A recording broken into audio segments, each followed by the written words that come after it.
What's going on, people? It's Mr. back again with part two. Part two of Nottingham Forest 7-0. Let me repeat that. 7-0 win yesterday against a good Brighton team. I thought I'd get a different panel, different opinions about the game. All of us went yesterday. So it's good to feel like this. It's weird because I've been a YouTuber for 7 years now. How long have I been a YouTuber? Since 2018. I've never seen Forest score 7 goals. And as you know, me and Rad's YouTubers, and it felt great, innit, Rad's? Editing a 7-0 vlog. So people, like I said, if you've not seen the vlog, if you've not seen mine and Rad's vlogs, go and watch it afterwards if you can, people, because we do work hard on this. So if you can, make sure you subscribe, make sure you subscribe to Rad's as well. But let's talk about the game. Before you do, hit the like button, subscribe if you're new, and let's go. Get involved with what the panel is talking about. Yesterday's fantastic win, and we are still third after Man City lost today against Arsenal, so more extra for me to hit the like button. Right, let's get the panel. Let's start with Rads. Rads, how are you, my friend? After that, buzzing. And like you say, very fun editing my vlog yesterday. Just putting the scoreboard going up and up and up. It was very enjoyable, that. Good, man. Like I said, people, make sure everyone subscribes to Rads. It's in the description as well. Next up, the man himself, Glenn. I know I saw the picture of Glenn with the biggest smile on his face with 7 behind him. But how are you, Glenn? Yeah, really good, really good. Looking forward to dissecting. I watched the other vlog you did last night. It was excellent. Obviously, there's on form. Dissecting the match, and I'm quite glad that the rest of the world is watching Love Island, and we're here talking about this. Who is watching? I know Des will be watching Love Island because he's one. Des and Kay. We were watching Love Island because Des wants to go on the show, but he's married now, so he can't go on the show. So Des, I'm not going to throw you under the bus. No, I should say Jamie. Jamie's in Australia, so he did apply for Love Island, but he got rejected. So it is what it is. Next up, we've got Mark 7up. Is that your new name, Mark? Is that your new middle name? Yeah, it is now. Yeah, changing my default tomorrow. How are you, Mark? A long time no see. You all right? Yeah, great. Lot better than last weekend, anyway. Pardon, I can't remember last week. Last week. We don't mention it. We don't mention it. It's like Men in Black. One of the things. It's erased from my memory. So yeah. But listen, people. What result? Like I said, I'm gonna get everyone's opinion. Before I do, let's do the chat. And here's David. Hello, Ben. This is what happens when Yates doesn't play. Why? And despite a 7-0 win, Des will still be negative. David, what is wrong with you? You want wars with Des? Come on, man. But before I do, David had a link up with all the Australian Forest lot. So he did a vlog. So what I'm going to do, after this stream, I've got to edit his vlog so all the Australian lot can watch it because and it's going to be amazing. So after this stream, I'm going to edit the vlog and it'll be out in the morning. In the morning. So I'll be asleep. Everyone will be asleep. I'll be editing. So watch out for the vlog, man. It's a good videos there. Chris, all the way from America, my guy. Lucky 7 could hear the city ground rocking from New Jersey. Yes, Chris, absolutely a legend, my friend. Colin, how you doing, my friend? Justin, morning to you as my friend. Raz Dad's another legend as well, and again he's here. David as well. Lots of fans went nuts all around the country. What a night. David, I've seen all your video clip and you went mad. So I'm looking forward to edit all this. And I'm going to put it all together. It's going to be worthwhile. So please, I'm going to do edit it. It'll be out in the morning, David, so you can watch it. So to watch out for it. Right. Let's talk about this stage. Fantastic. 7-0 win as well. We'll get everyone's opinion as well. We'll start with you, Glenn. How are you feeling about yesterday, man? It was just amazing. Just amazing, wasn't it, to watch? It was just the antidote we needed, wasn't it? And absolutely the chalk and cheese, in comparison to Bournemouth. Everything that could have gone wrong at Bournemouth went wrong, and everything that could have gone right yesterday, arguably with the odd cherry on the cake, did go right. So in general, those that didn't have a great game at Bournemouth really stepped up again, and in general the team, although we'll no doubt talk about the formation and the change of some of the starters, etc., as we go along, seem to to gel superbly right from the very beginning. It was great to see Danilo back, and obviously Sangare having a little bit of involvement.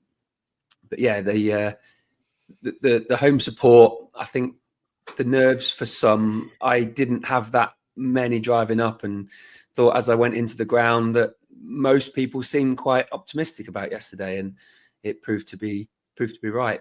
You know, within 12 minutes we'd scored 1, 20, 24, 25 we'd scored 2, and could have scored a couple more even before the third one went in. And yeah, Williams hit the post, didn't he? Yeah. Sorry? Williams hit the post as well. Oh, we'll talk about Williams later on. I think he's been so unlucky with you know what would have been incredible goals, Chelsea away like this season, etc. But you know, he obviously had his goal away at Liverpool last season. But no, we'll talk about him later. But yeah, the Wood didn't start all that great.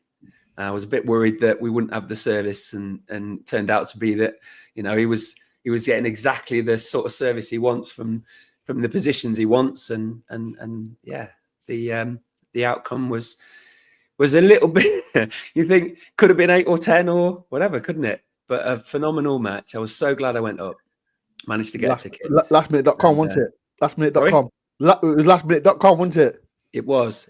And the person I stood next to was like, my mate couldn't come today. He's really annoyed. He's at work. I'm like, I'm so sorry. I managed to get a ticket. I got a resale ticket from someone. I don't know who it was, but whoever's in 244 row Q Z2 missed the cracking game. I'm so glad I went there instead. Oh, days, man. Oh yeah, shout out to Pugley as well. He come back from Australia as well, and he's come back, and he is a lucky charm as well. So shout out to Jack as well. Mark, let's get you as well. I know you're the oldest person here, but sorry, I had to put that in, Mark. But 7-0. When's the last time you've witnessed Forest score 7 at home? At home, well, obviously, would have been. Was Sam Surridge away or at home? I can't remember now. Yeah. Nigel Clough seems to ring a bell from Nigel Clough. We beat Chelsea back in the past. Yeah. Yeah. Did you go to that game? Not to the Swansea game. No. The last time I've seen Forest score 7 was away at Sheffield Wednesday. Yeah, 7-1.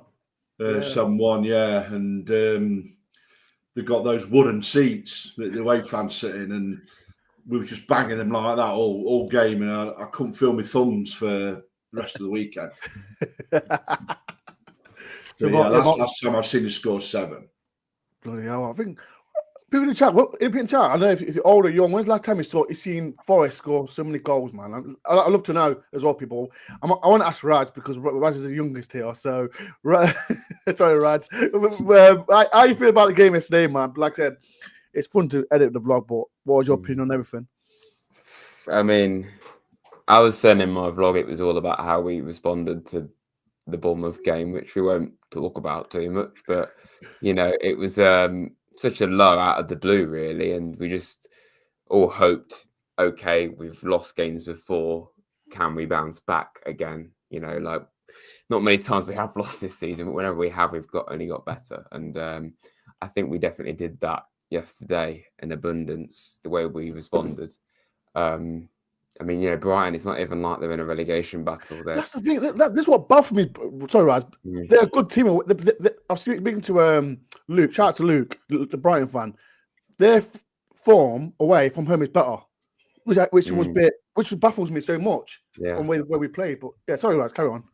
Yeah, I think I don't know whether it was Luke or not. I saw a Brighton fan say we're better away from home, and then they go and do what they did yesterday. I mean, you know, I saw a lot of criticism about the way they set up, like they had just one in midfield and it was a young lad kind of asking for it. But there's not really any excuse for them to be losing as badly as that. But more to the point, we were just clinical. You know, we really, really punished them for it, and we were fired up. We clearly wanted to prove a point. Second game in a row, we were at half time, we were 3-0 up. And, you know, I didn't think we were going to do what we did against Southampton again and nearly, you know, throw it away. But, yeah, to say we got stronger is an understatement. But in terms of the amount of goals I can remember us scoring, I've never known us score 7, obviously, before that.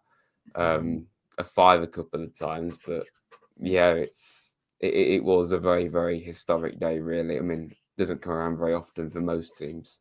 100%. Before I get Glenn, I want to go through the chat. KKX, hi, Dore, Raz, Glenn, Matt, how you doing, Kicks? Eve, good seeing you again. Good evening, Mr. Dore, Raz, Glenn, Mark, hope you're well. I still can't believe we won 7-0 yesterday, and I thought we dreamt it this morning. You didn't dream it, it came true, Eve. Shout out yourself and your Kira as well. And Eve, I hope you be behaving yourself. You know what I mean. But good seeing you, Eve, as well. This is for Mark. I like how Mark's got his scarf like a window, like a Christmas decoration. Is that his scarf, Mark, or Christmas decoration? Yeah, that is forest scarf up there. Yeah, it's up nice. It's Christmas. It's as well to try and stop the light shining in through from the back room as well, really. But yeah, okay. People, please do hit the like and subscribe if you know. Let me start with you, Glenn, because when I looked at the lineup, I was being to Rads. Three at the back, Dale coming back. What was your thoughts when you saw the lineup? I thought, no doubt during the course of the week, and I know that the players would have had a couple of days off. There was some criticism that some of the players had gone off out of the country, etc. Miller went to Paris. I think that's the perfect thing to do. In a slightly diverted way of answering the question, Dore, the way that winning teams celebrate, or what they do when they review a match, is winning teams quite often just go to the pub and don't review anything. Losing teams will look at, we're talking about another sporting context here, we'll look at every facet of the game and look at everything that they didn't do and why they didn't win. What it would appear over the space of the 3 or 4 days after Bournemouth, the players went away, did the right thing, because they looked tired to me on Saturday, as well as being down, as well as not scoring first and not really knowing how to handle it, and not really knowing the rub of green, and not getting the chances when they would ordinarily do that. Bournemouth were outstanding and did their homework and knew exactly how to play against us, etc., etc. What it turned out that by Wednesday, I wouldn't be surprised if they'd have come back and gone, right, this is how we're going to set up for the match on Saturday, knowing what we've done wrong, knowing who's coming back. Danilo, fantastic that he's come back. And I'm glad they didn't put him in against Bournemouth. He may well have been ready. And what they then set out is, this is how we're going to manage a team that ordinarily throw a load up front, and they had 5 or 6 up front, and we're going to really put pressure on us. So we'll make sure we work our butts off when we lose possession and get back into shape. And you saw in the video, seen the videos of the last 12 hours of how well we get back, and one presses the ball and the rest get back into position. And then Elliot Anderson goes and supports the person who's held up the player with the ball and regains possession. And we play from there. And that's his role. The way that they set up yesterday, having a back 5, I thought that's absolutely spot on, because they'll throw players forward, and that will leave space in the midfield for us. And it did. Danilo was the ideal person to come in that position, because his role wasn't necessarily to win the ball back and play a regular 6. His role was to play a short pass and move through the midfield with Alanga on one side and middle, and the other side was unreal. And then Morgan, who had one of his best games I've seen at home, all the 100 appearances I've seen so far. So it was a really, like Des mentioned this, a masterclass in terms of setting up against them. I think they were right to play a back 5, because it provided us width and opportunities going forward, and a bit of solid, that sort of concentrated defense in the back 3, who would have then picked up any player going forward. And that's exactly what happened. So the back 5 was a really sensible move. It gave the players a little bit more respite when we were short and outnumbered. And in the end, it was the ideal thing to do. I think, ironically, the yellow card against Murillo, which I thought was a little bit kind of, he's got to pull him, he's got to drag him. We looked outnumbered at that point. It was a bit like, he was absolutely right. And then the rest of that 30 minutes left of that first half, Murillo was just sitting off, basically marshalling the 6-yard box and not really going in and pushing on. That was more Morata's job to go and do that. And I think that enabled him to sit back and deflect shots, make clearances, and not necessarily go and press the ball inside the penalty area, which probably saved him from getting another yellow later on in the game. I hope his hip is fine. I hope it's not the similar sort of thing that happened earlier in the season, Everton maybe.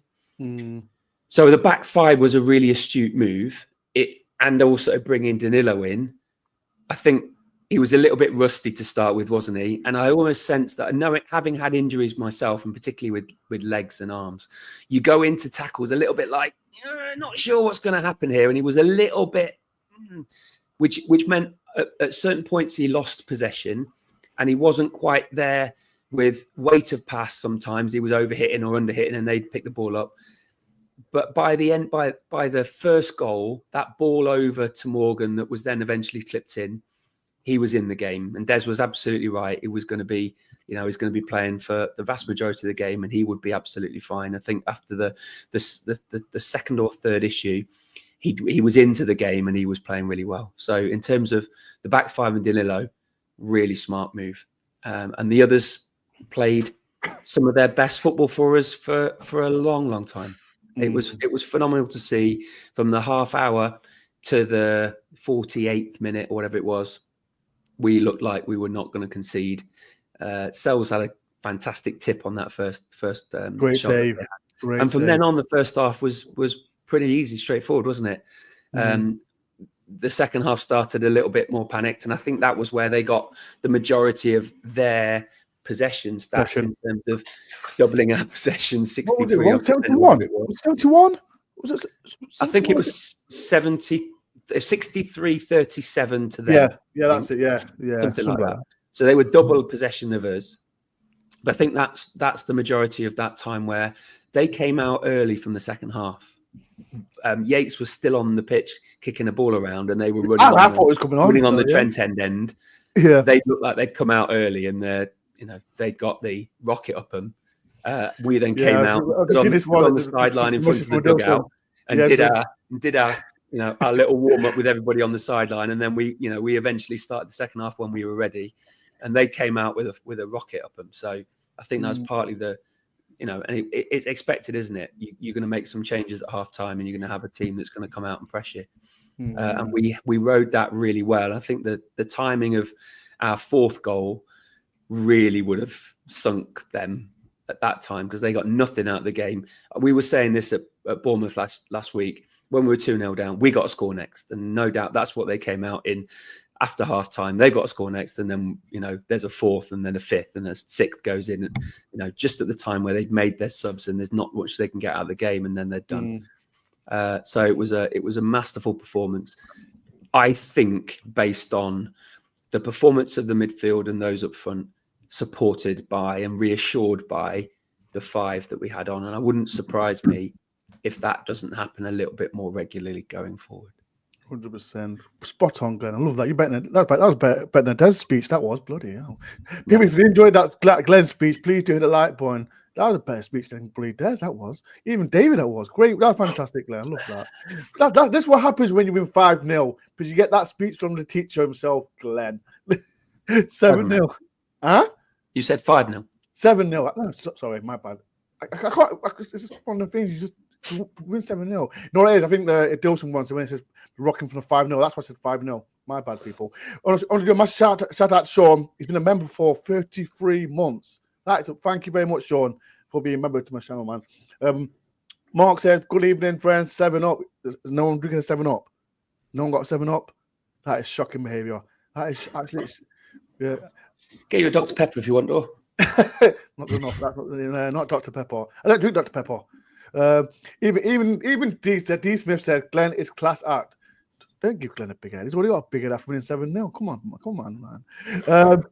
What else as well?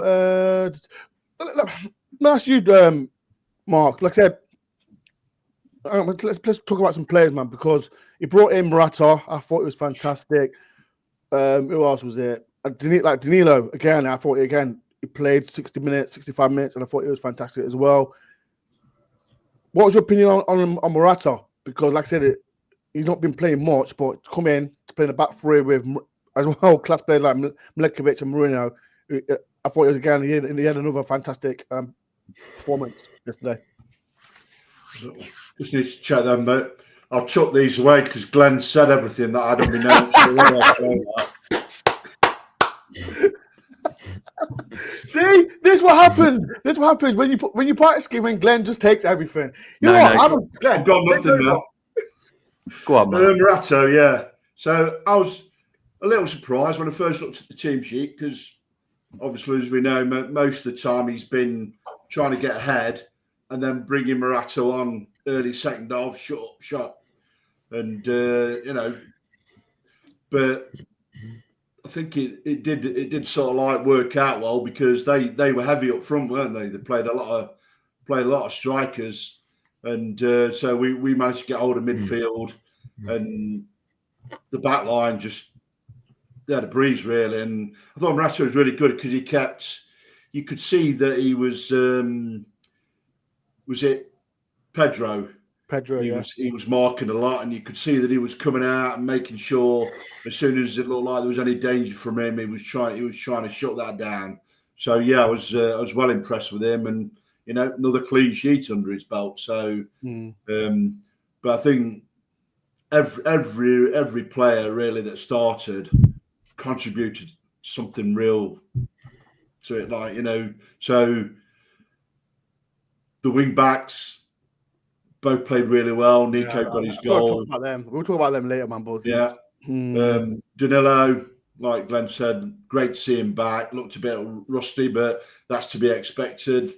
He made a cameo appearance against, was it Luton? Who did he play at? Luton, was it? Yeah. Yeah, he came on against, and so he did look a bit rusty there. And then there were a couple of tackles, like Glenn said, he seemed to hold off a bit, but good to see him back. And I think that's looking like a really good midfield for us if he stays fit. Him, Anderson, and Morgan Gibbs-White. I think that's possibly going to turn out to be our best midfield three. But we'll see. Time will tell. All the rest of them have done well so far. So yeah, I mean, a couple of things just picked up on what the lads have already said. So with Glenn, the atmosphere, I felt there's been a couple of times earlier in the season when things have been a bit flat early on in the game because of previous results. But even though we'd lost 5-0 to Bournemouth, I thought the atmosphere was excellent right from early on. And then I think one of the things that really pleased me was that we've had a few performances where we've had a really good first half and then just not kicked on in the second half. Yeah. And this time round, they delivered second half. So couldn't fault that. And that's the sort of thing we want to see, 2 good halves. And I've been saying for a while that we were due to give someone a good hammering. Yeah. If we could put 2 good halves together, and that's, again, exactly what happened. Yeah. Like you said to me, I think it was Fulham. We had a fantastic last season when we it was 3-0 up. 3-0 up, and then it was second half we went downhill. But again, 3-0 up. Fulham had a little bit, as you expect, to the ball second half. But I thought Southampton as well. But like I said, it's fantastic that we can do some second half and just like I said, we had to give someone a hide in. I'm sorry, Brighton fans, it was you. So it is what it is, man. Right, I didn't mention this player today on the podcast. Let's talk about Neco Williams, man, because we've not spoke about him at all. And when I said to Glenn, he hit the post first half. He kept running. He kept running up and down. He got his goal, man. First goal at City ground. But people in the chat as well. Let's talk about Neco Williams. I know his dad watches this as well. But let's talk about Neco Williams, man. He just Aston Villa. He starts at left back, rolling left back, and he's getting better and better, isn't it? Yeah. I mean, I've always bigged up Neco really. As long as we've He's had saying that him. his dad's watching. Totally. No. I've always really been a fan of Neco even before he joined us. I thought he was, a great prospect. So I was very happy when he signed for us, and he certainly had some rocky moments early on, but he would do. He was learning the Premier League. He was, quite a hectic time for us. But yeah, I mean, this season he was unlucky really to be out the team initially with obviously Moreno in there. But now he's keeping Moreno out, which I think shows how good we've been this season. But Neco, I mean, he's been playing on the other side this season. He's typically on the right. Obviously, he can play on the left comfortably, and we've seen this season him play there consistently for us. And partnership of like him and Ina is, I've never seen two better fullbacks together, to be honest, for us. Like, they just work so hard for the team. They're some of the players that probably played the most minutes, rarely get subbed. And I think that says a lot how important they are. Like I say, very, very hard working, and can do a lot of work going forward as well. And he definitely deserved a goal. Quite a few times he could have got a couple of other goals, gets the odd assist, but he deserved to find the net. And even though it was very close range, he had to be there, and he right place, right time, really. So yeah, very happy for him to get a goal, especially at the City Ground as well. And yeah, like I said, I've always been a fan of Neco, so I just hope he can keep going on. Hope he can keep playing like this. Oh, there's actually one thing he really did well though, Neco. Whenever Elanga was coming down the left, he was running inside to try and take defenders away to give Elanga more space to operate when he was on the left-hand side. So he did that really well. And I didn't even realise he was wearing a mask for me either. Me either. I think that's a really positive thing for it, isn't it?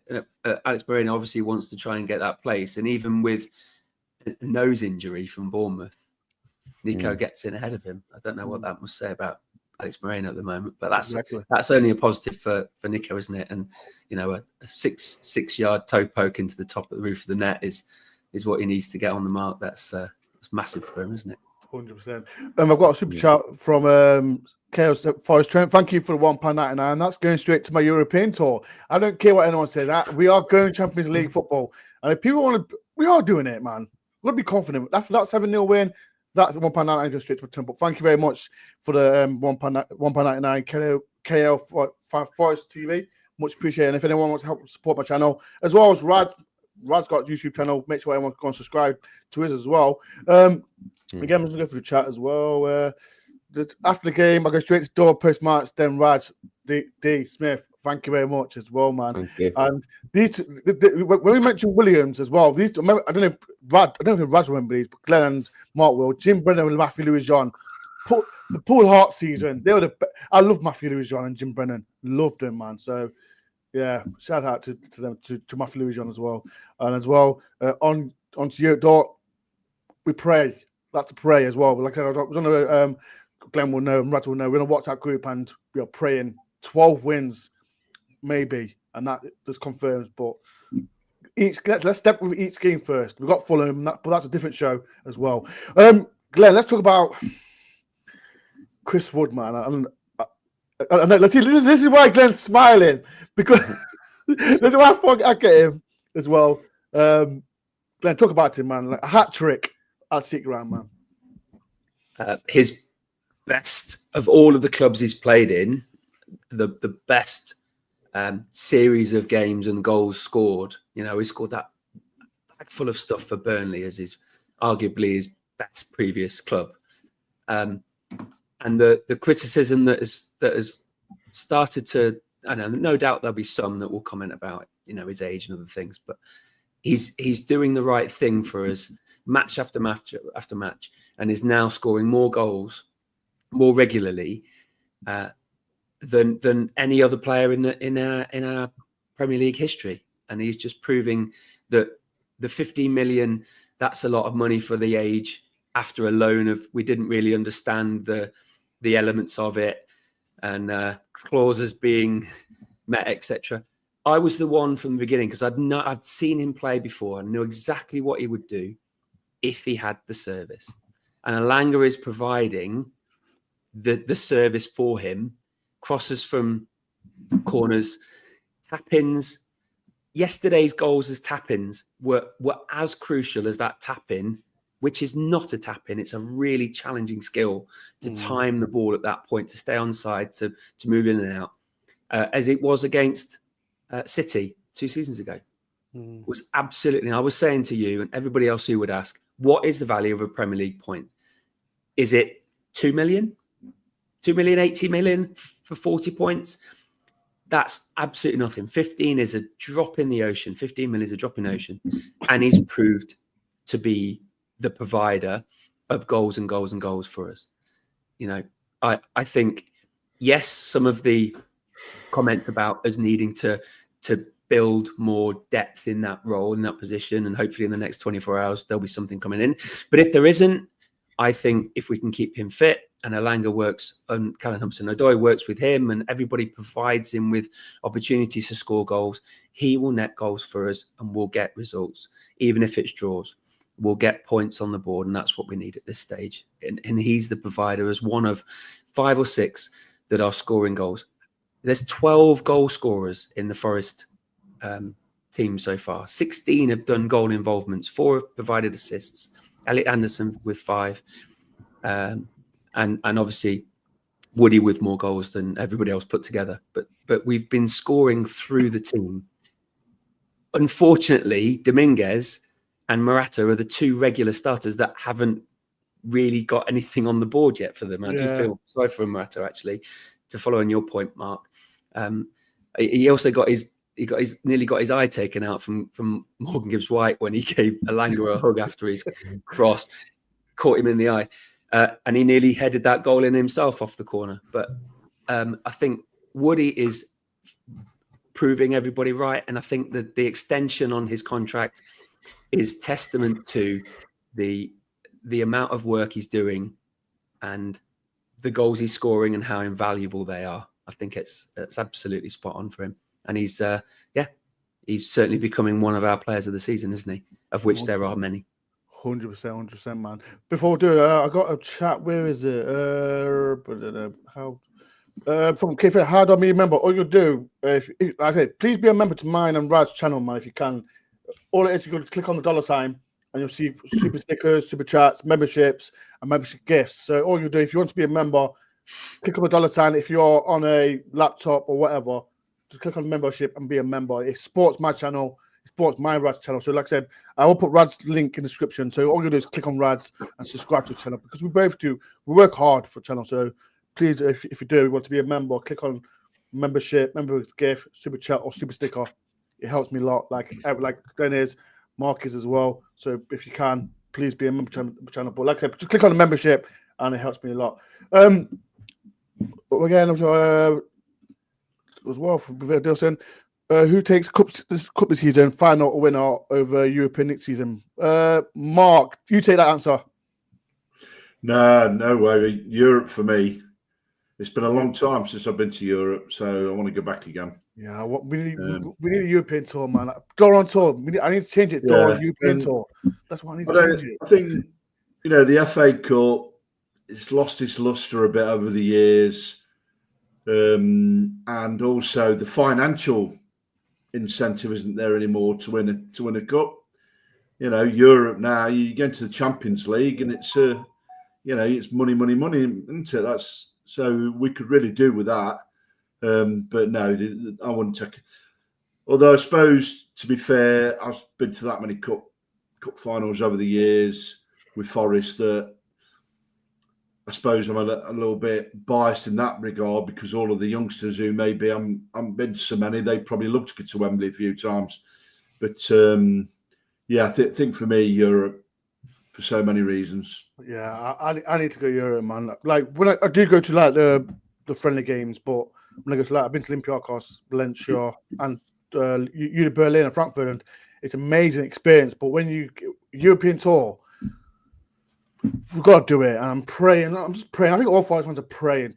I think Champions League, Europa, whatever it is, I want to do it. So please, boys, I'm begging you. Can't beat it. Another super chat from Dean Smith. Always appreciate your hard work, Dore. Thank you, Dean Smith. I do appreciate your work. Like I said, hard work. Hard work. It's not easy, is it, Raz? It's not easy, is it? No. Like I said, people, I do appreciate everyone that took the time. Please hit the like button as well if you can. So this is from Justin, another membership channel. Langer is always provided all and awesome. His pace is too much for most defenders. Right, let's talk about Langer, man. Because again, people had his doubts as well. He did have like off patch, but he's coming back stronger and stronger. And again, I want to put this as a question to everyone as well. We didn't even have Cam Hudson-Odoi playing yesterday, and he's been a fantastic for us as well. So Langer, fantastic. Do you think Hudson-Odoi is in a struggle now after the 7-0 win? People in the chat, do you think Hudson-Odoi should come back into his team? We won 7-0, and I love Hudson-Odoi, but it's going to be hard for a minute to come into this team now after a 7-0 win. Yeah.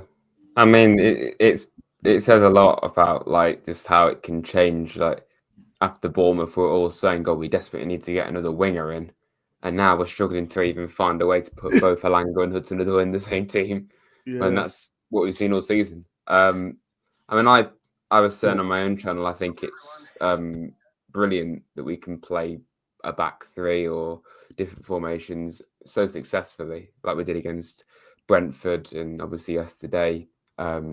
It's something we've been used to. Obviously, we got promoted with a back three, and it's good that we can still do it now effectively. I don't think we're going to play that all the time. I think it is going to be more of a plan B in a way, or just an alternate formation. So I do probably see maybe the next game or after that, you might see Morata come out and you've got another winger in there. But it's great that we can put Morata in there, and he's in his own way, just as solid as Murillo and Milenkovic. The three of them together are incredible. But more to the point, Elanga, I think, I don't really know who's more important, him or Callum. I think both of them are fantastic and have worked really hard for us. I think Hudson-Odoi has been consistently good this season. Obviously, Elanga's had to really work to even get back in the team. I think when we took him out the side after that, I think it was Man City, we took him out the side, also one of those games, and then we put him back in. And because he came on against Villa, of course, and got that winner. And ever since then, he's just been on another level. I think last season we saw him, he was really dangerous. And I think the fact we've got like Jota now to come in and challenge him, it really helps him give that competition. And this season, I mean, yesterday he was kind of playing in a 2 with Chris Wood. Obviously more of a wide player still, but he was very effective there. So, yeah, it's really good to see Elanga proving people wrong, because some of us were saying, "Oh, why don't we let him go to Newcastle after?" Exactly. So he's really turned the corner. He works really hard for the team, like all of the lads do. We were just saying there with Wood how he, massively helps Wood in terms of service. And yeah, he's a very important player now, and has been for a long time. But he's the best. He's in the best form we've seen so far. But I don't think Hudson-Odoi will struggle particularly to get back in. I just think it's going to be, game by game whether we should play a back three or not. So I think it was the right decision yesterday to play a back three. It definitely was, because we won 7-0. So that's why it's baffling. Backside, like, I love Yatesy, but he couldn't get in the team. We've got Sangari coming back. We've got Yates, DeLillo. He's slowly coming back. Hudson-Odoi didn't play him, and that's why I mentioned. We'll talk about Josh Silva in a minute. It's just so good to have a big squad, and I personally don't think we'll get no one tomorrow. We might get one, but I just don't think we'll get anyone. We've got Steve as well. What a win! Instead of kind of fancy, can you buy me a 7-up next door? My Welsh Wi-Fi couldn't keep up the score. Yeah, we all know what you want. What your Welsh Wi-Fi like, Steve.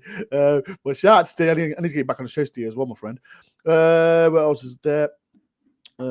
Dave, the man himself, the legend, the 12th man legend, Dave Asprey. Hudson will be back and he'll get back on the side. Been outstanding all this season. Yes, he has, Dave. He's been outstanding. And he's my, I don't have favorite players. I like Yatesy. I'm the kind of players who always be my favorite players. But when you got Hudson Odoi and Mlekovic, they're my favorite players. I think he'll come back. But when we win 7-0, it's strange how we will. But shout out to Dave Asprey, man. That's absolutely a legend, man. Listen again. I just hope Hudson doesn't start adding to injury history. We've kind of missed the previous at Chelsea and Lincoln story up. I think, as well, that is true. He did having injuries for Chelsea. That's why he didn't really play. And I think when he went on loan to the German team as well, he got injuries. But listen, he's coming back. On that point, yeah. If the player is going to get injured, it's not great for them, obviously.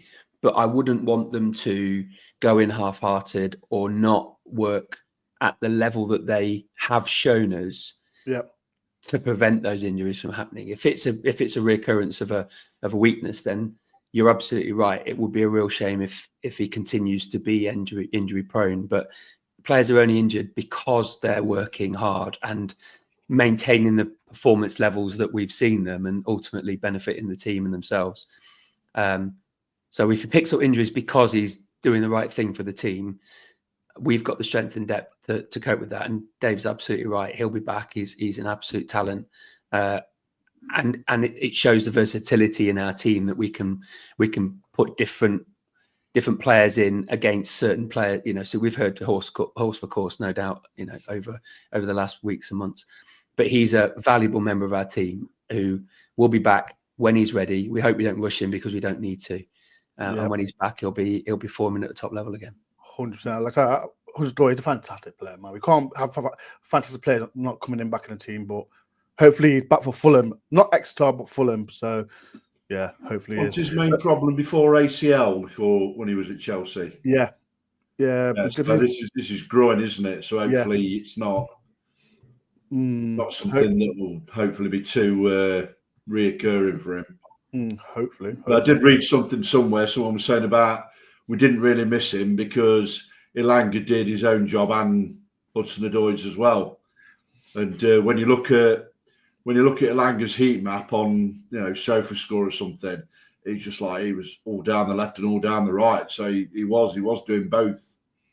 100%. There's more chats as well. This is from Simon. Agree. We need another 20 points to be sure of Champions League football. Hopefully. But I think where's the other one? I was just seeing them. There's a message. The home games. 7 wins from the last. Is that what they said? Yeah, 7 wins. I think it was somewhere. I can't find it. I guess. And these are away games. Fulham, Newcastle, Ipswich, blah blah. Like, I think I'll do a video tomorrow about. Like I said, we've got massive games coming up as well. So. As well, is that 20 points based on there being 4 Champions League places or 5 though? Because if there's 5, we might not even need that. I don't know. Is it fact? Is it the fifth? Does fifth play goes in Champions League? So it's all down to the coefficient of how well the current teams are playing, and England are currently top of the coefficient table. Oh, okay. But so I don't know. I don't sort of like know how long it's going to be before someone's going to be able to say it's looking highly likely that it is going to be England that gets the 5th Champions League place, but we're top at the moment. Yeah. I just see Dave Asprey there. The back 4 for Exeter away is Dore, Rads, Watman, and Hancock. Dave, you can be the number 6. Wait, we had a debate yesterday on who can be the number 6. Dave, you are the number 6. So that's Dave. You got one for Exeter. I'll have Dave sitting in front of us, just protecting us. Just protecting us, Dave. So Dave can do all the talking as he can, but Dave can be the number 6 and telling Glenn what to do. He doesn't need to tell me what to do, but yeah, he can tell Glenn what to do because Glenn's slacking at left back. So yeah, shout out to Dave Asprey, man, absolutely legend. Let's go for the top. Why is everyone giving praise to Dave? Why can't everyone give his praise? Why is Dave Asprey? He's not even here, and he's getting bloody praised. But here's what it is. Let's talk about Nuno, man, Mark, because like I said, the love that we've given him now, it's next level. And I was speaking to someone on the way to work, and is he better than Frank Clark? Is he better than Frank Clark, Mark? Because I love Frank Clark. I love him. Yeah, He's getting there. He's like, let's get past European football. Let's get European football first. Because if we get even Glenn's looking at me and look at him. Because Frank Clark got us the UEFA Cup. But if Nuno gets his Champions League, he's better than Frank. Or is it? I don't know. What do you think, Mark? I think you could probably argue that if he does that, then yes, because of his previous that he did with Wolves.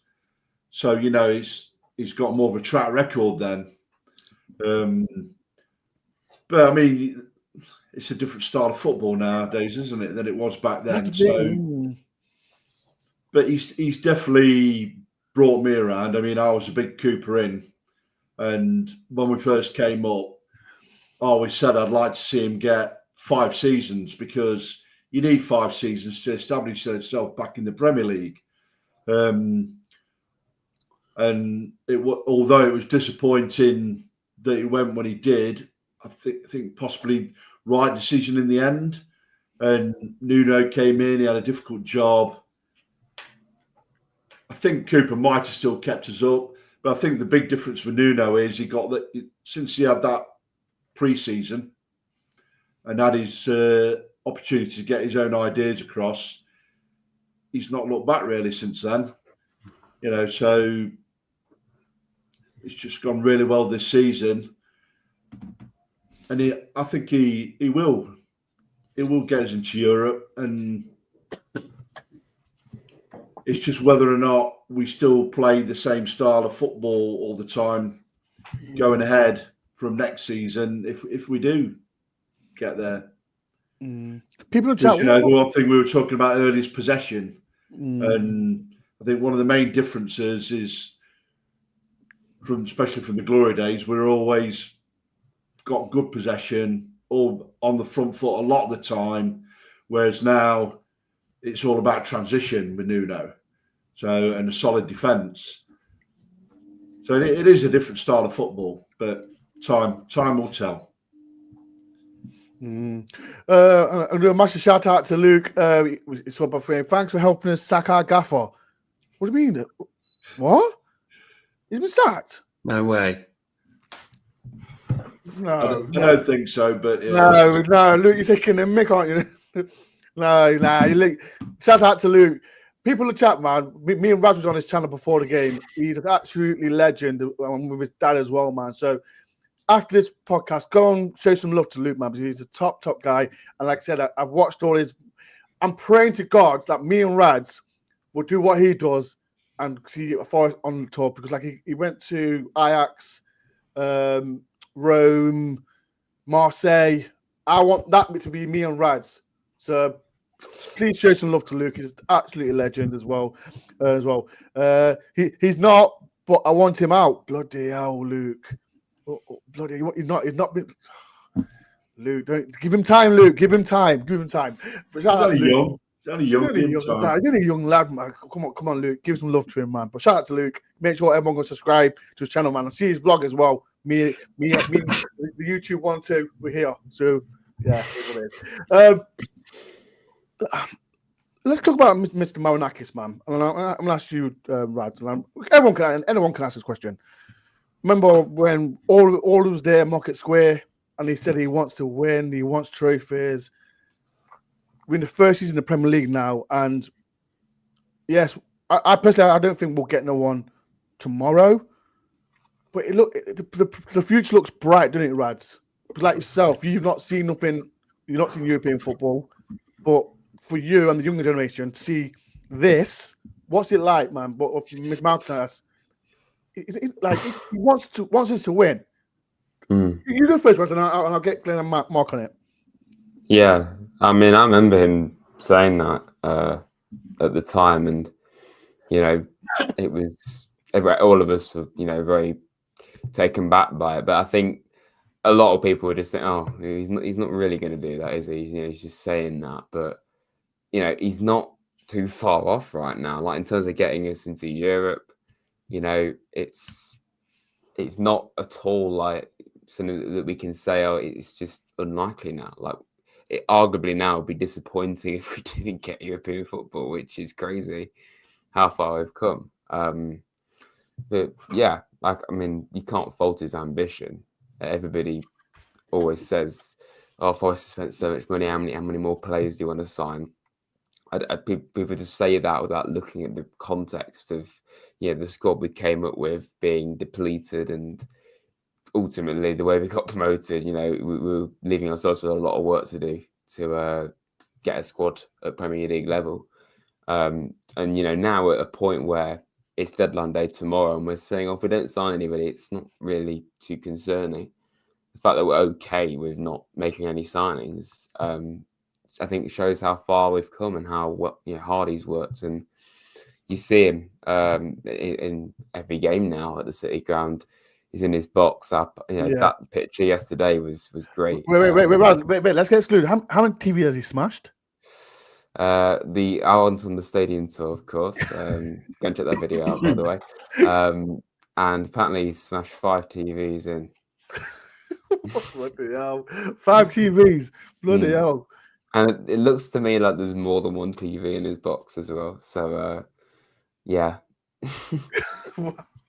If he can afford it, then go for it, Marinakis. But, yeah. Can't fault his ambition at all. I think we've all got to be very grateful for what he's done for us. And, his ambition, it just continues to slowly get closer to us actually reaching that, being in Europe, possibly winning a cup at some point. I mean, that would just be the dream, wouldn't it? Obviously, a lot of people have seen us in Europe before, but people like under 25, like my generation, it is just unheard of. So it is crazy to me to see us in this position. So I just wanted to continue, honestly. Oh, I remember the days, like I said, I think me and Glenn, Mark remember the Sir Brian Clough days. We saw the Frank Clark days as well. I want to see it again, man. Miss Marcus, make it happen, man. Make it happen. Let me tell this as well. I know you're watching this as well. Let me tell this. Make it bloody happen. Do you echo what he says, Glenn, what Rad says about Miss Marinakis?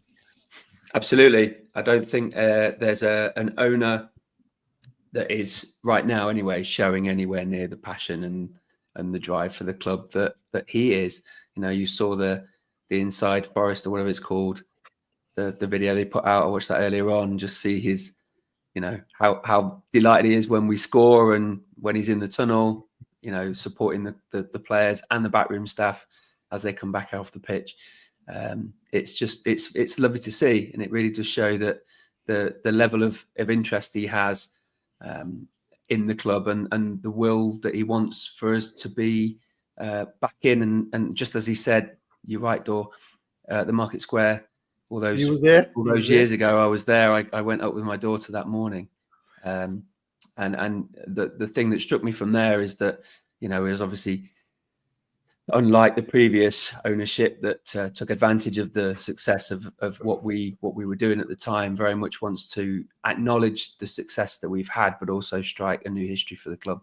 And he seems to be doing that with abundance. So it's fantastic to see. And I think that the point I would add from Rads is that I don't think there's any necessarily need to bring any players in tomorrow, primarily because of where we are and the players we've got and the players we've got coming back. Someone was joking, I heard yesterday, that we have made one signing already. Remember, we've got Wayne Hennessy. Yes. But what we don't need is necessarily certain players to be rushed in. We've got yes, Callum's out, but he will be back at some point. We've got Sangare and Danilo back in, and they will be almost like new players in that midfield and offering variety in that midfield for us, a versatility there.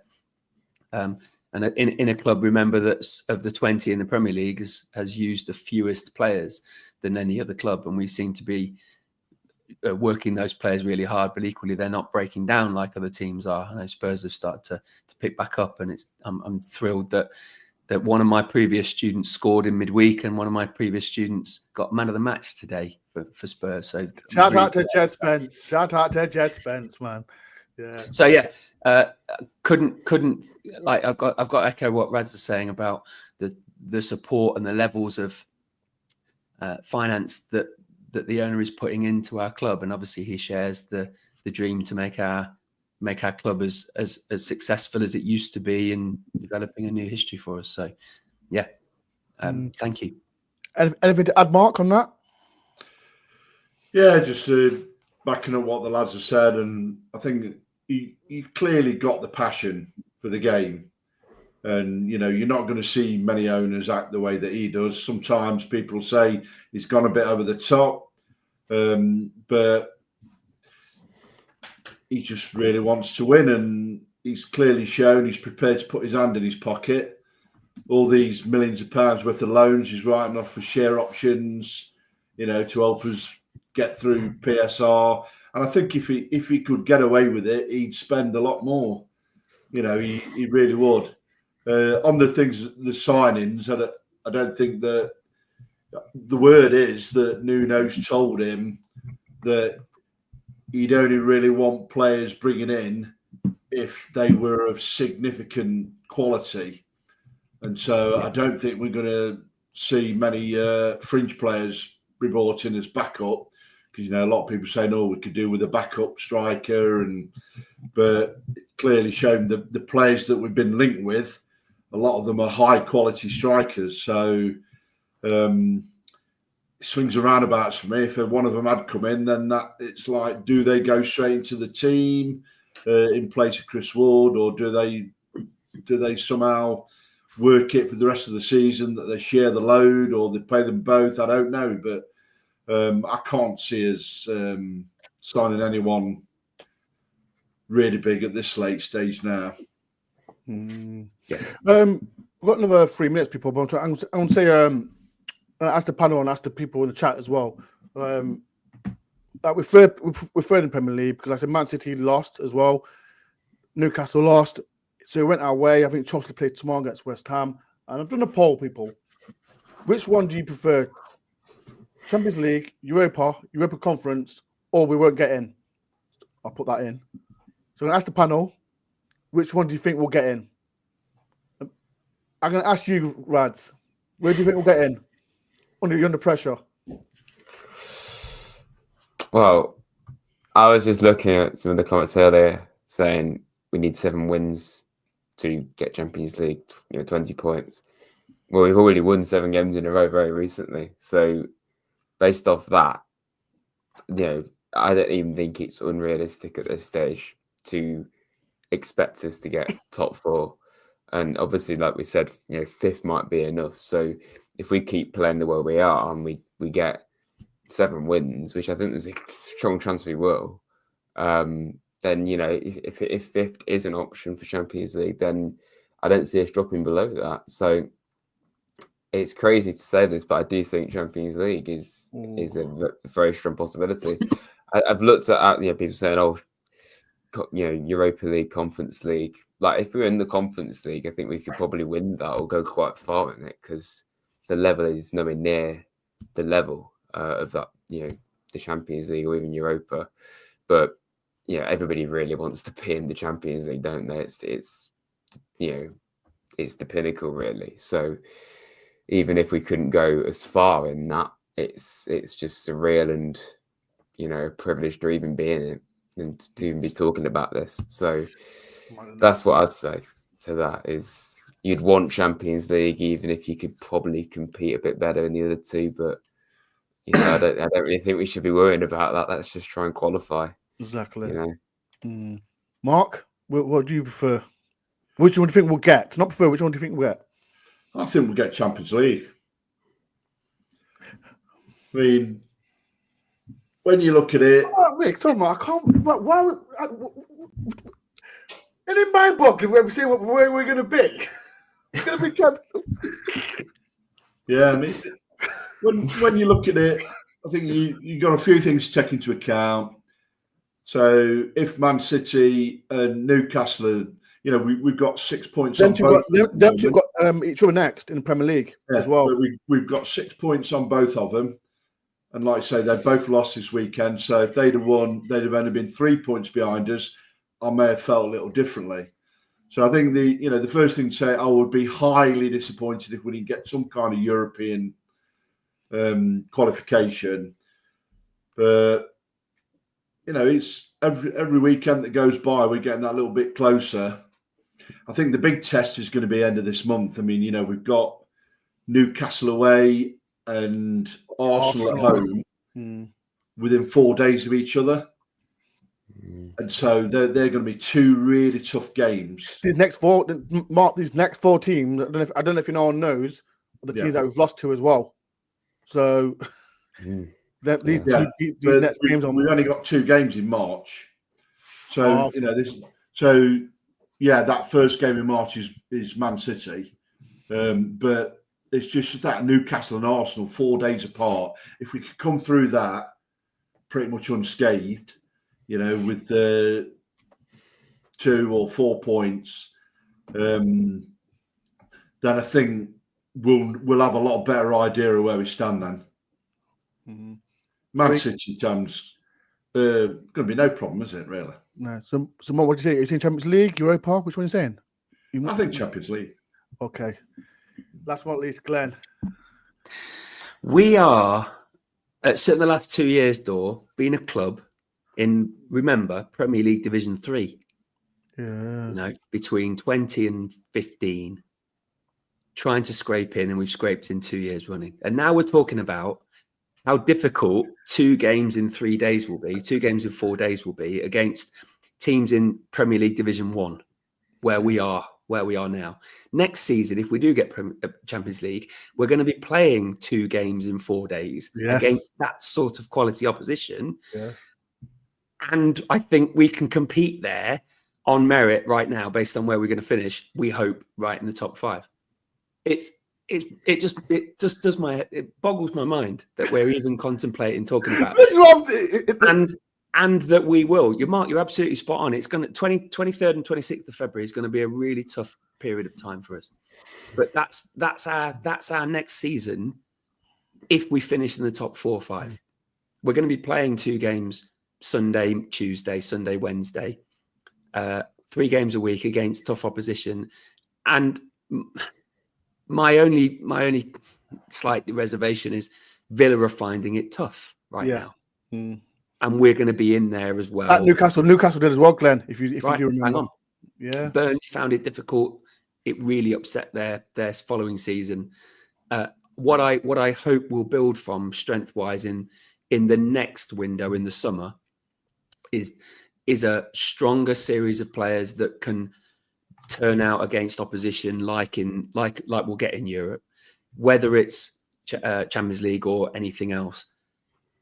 I don't really mind at this stage. Champions League would be unreal, wouldn't it? Conference League would be fine as well. It would be an opportunity for us to show, and you're absolutely right, Rads, it will be an opportunity for us to show at a stage where we might actually compete a little bit better and get a bit more out of the opposition. And it won't derail in the same way, perhaps, as our league form. But anything in Europe, Mark, I'd be right with you there in terms of I'd be disappointed if we don't get any. But remember, we'd finish in the top 8 or 9, which is still way above where all of our wildest aspirations would be. And anyone went top 10 after finishing 17th and getting a couple of points deducted would have been laughed out the pub, wouldn't they? Now that's where we're going to finish at least. If we have a similar last 14 games to the first 12, we'll win 5 and we'll draw 4 again. The last 12 games, we've won 9. And it's the most successful period, I think, of any Premier League season in terms of a third of the season. Those 12 games, we won 9 of them. That's what we need to do again. And I think it's within our power because we've got a squad that's together. We've got a manager who is really astute and is doing his homework and is setting us up in a very particular way. The criticism he got against Bournemouth was that we stayed and he didn't have a plan B because he did his homework and he thought that's the best way to play against them. And on the day, it didn't work out. But against other teams, we'll come or we'll go to them and we'll give them a damn good game against with players that scare the hell out of them and don't let them have anything inside the 6-yard box. I was watching Man City Arsenal this afternoon and I was bored.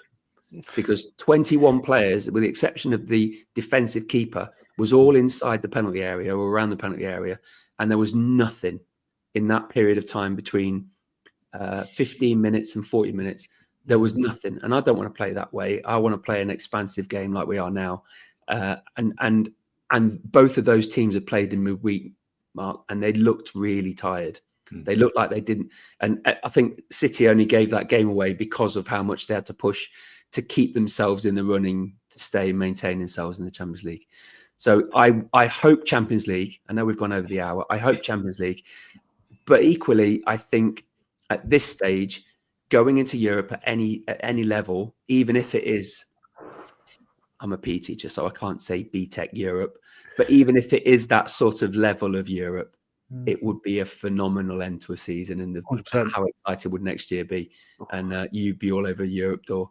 Don't man! I can't be doing this, Mark. Well, I mean, on this show, I'm getting too jolly about this, man, because talking about Europe, it's mad. Isn't it? It's mad. As a content creator, it's mad. Radicals understand. Well, my point's not on Europe, but I think we can have a better second half of the season than we had the first half of the season. The main reasons for that is we had a few disappointing draws at the start of the season, which we could have easily won, and we played a lot of the top teams away right at the beginning of the season, and so we've got those fixtures to come at home in the second half. Right. Based on that, I'd really like to see us have a better second half than the first half. Our home performances are now better than our away performances, Mark, aren't they? It used to be the other way around. First half of the season, it was we were better away. We've won more games home now, and we've got more points out of our home in the last 12 games than we did the first 12. So that seems to bode well for us going forward, playing, like you say, against those really tough teams. 100%. Before we go and get everyone's man of the match, so people in the chat, who's your man of the match from yesterday's game? And if you want to do team rating, you can. Like I said, we're going to go over the hour mark, but we'll try and make it quick. Rads, who's your man of the match? Could pick many of them, but I'll go for our number 10, Morgan Gibbs White. Oh, I'll take that. Mark? I was leaning towards Chris Wood for the goals, but yeah, I'm finding it hard to choose between Wood, Elanga, and Morgan. For me, they all deserved it. I'll take that. Glenn? Yeah, chop the thing into 3 and give them a piece each. Yeah, that yellow Coke can, the energy drink can that they get, cut it into 3 and give them a piece each. Oh. I'm right with you, mate, Mark. Okay, I said 3 yesterday. I'll say 1 today. I'll say Gibbs White for me. What Gibbs White? Yeah, was my man of the match. Before I do, I'm just want to read this message from Simon. I went to under 15 games, watched it today, and in the warm-up, where we heard the lads were praising Elanga Wood. It's so great to hear, so proud it is, man. I said, especially with Elanga, at the end of the season, he's getting better and better and better. And he's going to how many is it 3 assists he made yesterday? And 3 yesterday, yeah. 3 yesterday, and he's getting better and better. And I'm seeing all the man new content creators are praising him as well, saying because they lost today again, praising him. Wish he was back at Man U. So it's good to see Elanga doing this. Right, it's been a fantastic talking about Champions League football and unreal. Talking about where we're going to be, and I'm loving it. I'm absolutely loving it, and I'm praying we do make it. But Rads, Glenn, Mark, thank you very much as well. Rads, you're doing a stream tomorrow, aren't you, for Transfer Deadline Day? I think so. Yes, there'll definitely be. Well, possibly, but there'll definitely be some content. Yeah, so make sure everyone, like I say, go and subscribe to Rads as well. After this, David, or if there's any Aussie people watching this, I am doing your vlog now, right now. So David's going mad. All the Australian Forest fans were going crazy. It'll be out in the morning. Not in the morning, like 12 o'clock. 1 o'clock 12 o'clock. So I mentioned it now, people. So any Aussie fans watching this, please watch it. It'll be out in the morning. Members can watch it as well. So if you are a member to the channel, you can watch it as well. So Champions League football, I'm praying. I think if any video comes out, if we sign anyone, I might get a video. But make sure everyone sees Rad's vlog as well. my vlog as well, all content as well. We're third people.